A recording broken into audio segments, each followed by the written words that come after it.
If you're watching this video, it means that Arsenal Football Club have sent over a very significant, sizable transaction into Chelsea Football Club's bank account once again, following in the Arsenal legends' footsteps of Yossi Benayoun, David Luiz, William Gallas, Kepa, Havertz, Jorginho, Willian, Sterling for the wages, and I'm sure I'm missing many more, like Diarra, etc. So it's really quite the relationship, quite the partnership that we have, and I wish and hope that it continues to blossom in the many years to come. I've had threats. Noni Madueke, the price is quoted up between 30 and 50 million. I couldn't care if it's 30 to 50 pence. If I see Matisse, it's on. I can't lie to you, someone's got to pay for this. It has to be Matisse. I'm cutting this holiday short. I'm going to see Matisse on Tuesday. It ain't going to be love for the love. I've had threats, ladies and gentlemen, threats on my name, threats on my life.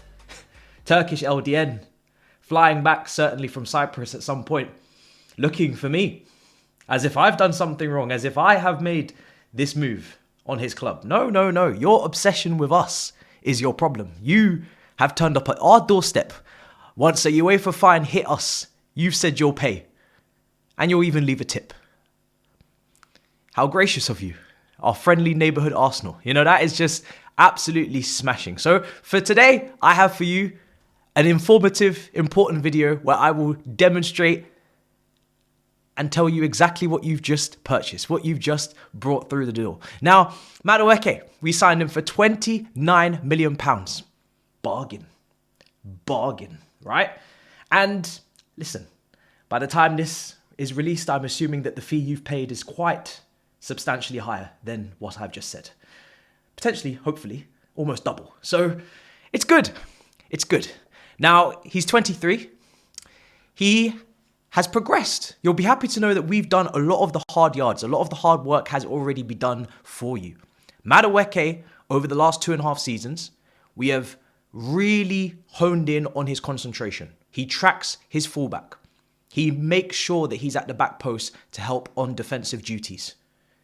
We've even played him in, I think, 7 games this season on the left wing, just for him to really show his versatility positionally. He has shown in some of those cameos that he will take a shot with his right foot. He will cut in. He will also go on the outside and be unpredictable, as he is already on the right. Sometimes he'll go to the byline and he'll cut back on his right foot. He'll put the cutbacks in for the forwards, for the box crashers. He'll cut in on his left foot. He'll take some strikes. Now, unfortunately, I'm here to report that not many goals have gone in this season. I don't think any of our wingers have been consistent. I'll make that very clear from the jump, whether that be Sancho, Neto, or Madueke. Now, I realized once I did some soul searching, once I had to create this video, that I have been defending Madueke quite a lot, mainly because his price tag of £29 million represents very good value for money in comparison to his competitors in the squad in terms of contribution. Because he has the same GA in the Premier League last season with slightly less minutes played than Pedro Neto, who cost double at 60 million what he costs. I don't need to get into Mudryk, who cost 62 million initial. Again, double what Madueke cost. And I don't need to get into what Sancho actually makes on a weekly basis at Manchester United for what his value for money and return has been. Madueke is a player that takes shots. Gunners, you'll love that, won't you? He takes shots. Now, he is a winger for us that has at least tried to pull the trigger. Has at least tried to be a goal threat. But like I said, output, accuracy, these are all just fancy words, aren't they? But they mean something, because a hat-trick against Wolves in game week 2, and then unfortunately finishing the season on 7 Premier League goals, which means 4 goals were scored from game week 2 to game week 38, added on 4 assists, in just over 23 full 90s is not great. It's not great.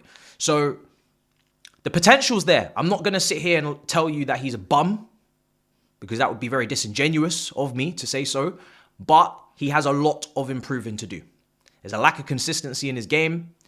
If he's going to be a top winger, I think it's going to have to come from the goals. Going to have to come from the volume of which he scores, because I don't see him as this incredible passer. And I don't see him as this incredible crosser of the ball. So I feel like his, this, I'm talking in comparison to like an Elise in terms of vision and in terms of accuracy and passing and crossing. And, I see him as he's got to be a shooter. He's got to be a goal scoring winger. Maybe we're to blame. Maybe we're to blame because we don't put him in as enough goal scoring positions. Maybe we don't play with, inside wingers and inside forwards that allow him to get those 1v1 opportunities, allow him to transition into counter. I believe yourselves and Arteta, I'm sure you'll be able to unleash that in him. You're not going to have him on that touchline holding width with Odegaard doing the 1-2 shimmy tango. You're not going to slow game down and kind of really try to suffocate the opposition and put them back into a low block. I'm sure you're going to transition incredibly quickly and you're going to try and get up from back to front as quickly as you can, as you did in those first 2 seasons when Martinelli was really looking promising and looking exciting. I'm sure that's exactly what you're going to return to do. If not, then you may find out the hard way that this is not the purchase that you needed. Listen, I'm very grateful for the money. What do you can believe?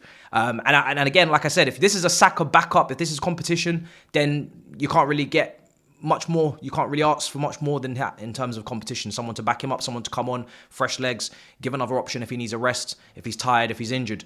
But that doesn't seem to be a priority when not only did you have Wanyeri, who could have played out there, which we'll get into in a minute. Actually, well, we're not going to go any further. No.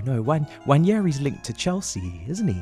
Yes. Now I'm not one to believe the reports. No, I'm not deluded. I have a real understanding of the agent game that's being played. Yes, you want your bumper contract. You're most likely staying.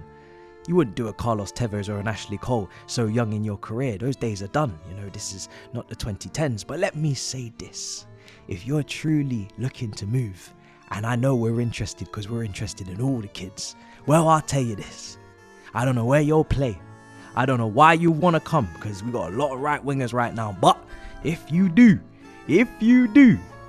want to play for the mighty Chelsea, oh boy, we going to have some fun. We will rattle that entire Arsenal fan base to the point of no return. I would love to see it. I can't make sense of it. I don't need it, but I want it. I'm just saying. But you need an option on the left wing, and I'm here to tell you Madueke has 0 goal contributions on the left wing this season. Now, like I said, he did try his very best to make that work because we didn't have any threat on that side with Mudryk suspended and Sancho not really providing any goal threat. But he also did look uncomfortable quite a lot, and he didn't really do enough on that side to make anyone want to purchase him for that position. So if that is your plan for him, then I'm telling you your plan is flawed.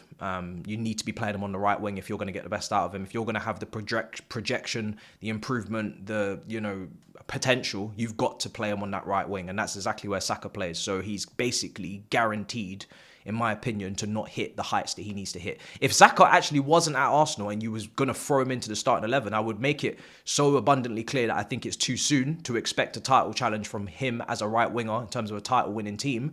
But at least I'd be able to say to you, you've given him the breathing room and the space to excel and potentially be what he could be. The fact that he's blocked with someone who's guaranteed to be better than him now, yesterday, tomorrow, I don't really understand where you're going with this, to be quite frank. So, especially for the price.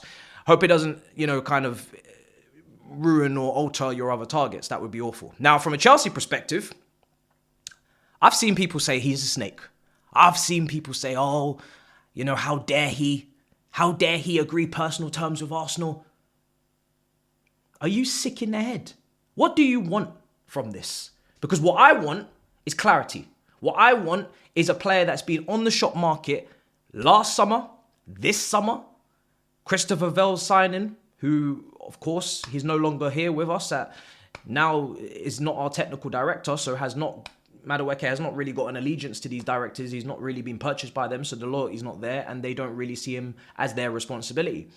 He knows this. We all can see this if you're not, stupid. So what are we trying to get out of this? A lot of you want him sold. There was a lot of complaints about him last season. So now that he's being sold and we're potentially looking to get quite a nice price, where else was he going to go? He wasn't going to go to Dortmund. They've never got cash. Can't even pay for Chukwuemeka. Couldn't get Maatsen last summer. He's not going to go to La Liga at the top teams. Barcelona can't register players and he's not good enough for them. He's not going to go to Italy. They're always strapped for cash. He was always going to have to stay in the Premier League to get proper money, which is what you want for him, so we can go for a Kudus, or alternatively go for another different option at left wing or a striker like a Nketiah. So we need the cash.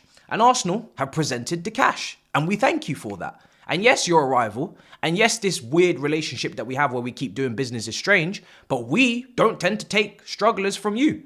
We've only taken Giroud, who went on to be quite successful with Chelsea winning the Europa League and playing in Baku. And we've taken Ashley Cole, and we all know how that went down. So we don't really tend to buy or waste or squander money directly from players at your club. That tends to be your thing, that you buy players from us and they get into their later twilight years where they start to decline and they never really hit the heights that they hit at our club, which is, again, your prerogative. You're more than welcome to continue doing that. So for me, I ain't really got no problem with this.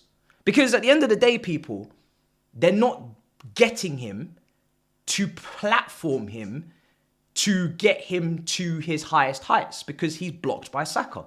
And this is the similar situation, I guess, with Havertz, where we know what we've watched this season. And this is a young player that can improve 100%. But this is not a needle mover or a game changer for a team that is meant to be getting a title. I'll be back with you in a minute, Arsenal fans. So we don't need to be upset.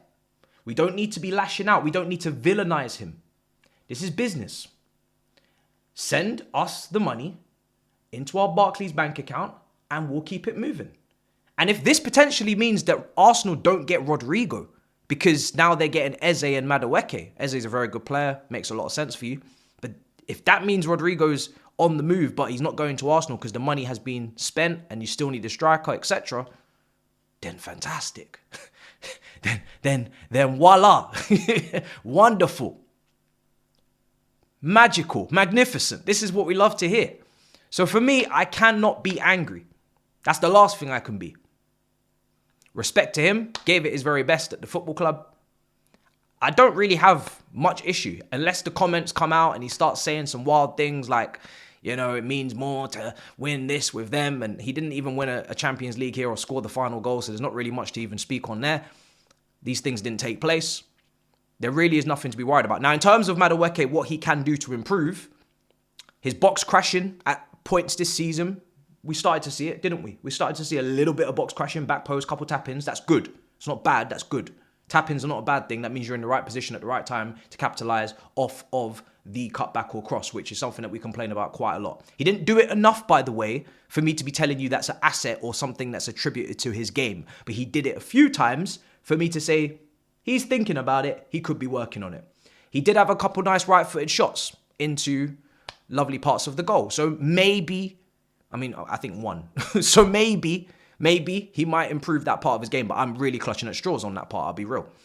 I will say that when you go through his goals as well, you won't see many definitive, deciding, match-winning goals. You'll see a Forest 1-1 at the Bridge. You might see, a hat-trick at Wolves, which was a fantastic performance, but you'll also see Southampton.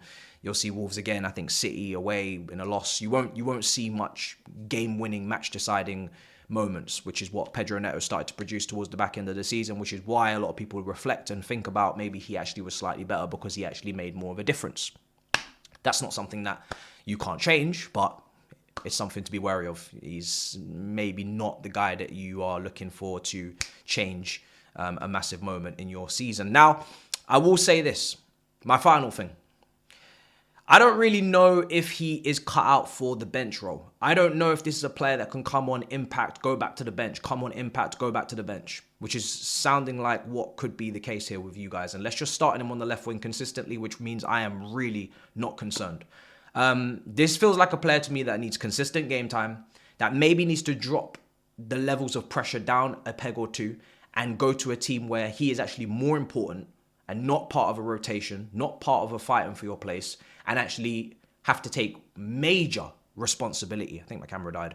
Major responsibility on him in the team. Like, he's got to be one of the main men and he needs to know that. So he therefore delivers because of the responsibility and pressure that he's under in a smaller pond, a bigger fish. He's obviously an England international. I hope that has been applied on the fee, the tax. The rival tax, the Premier League tax, the English tax, all of that is there. Read the small print in the contracts and yeah, hopefully that money is sent and secured. It's a strange deal. I'm not going to lie. I'm not going to sugarcoat it. It's a very weird deal for a team that needed a left winger, that needed a striker. But it's not really my problem. What is my problem is Turkish could at any moment pull up at my yard and smash through my door frames and start lashing out and moving mad. Because I'm apparently the closest thing that there is to Chelsea to him, so he can blame me and put the responsibility on me. I don't know.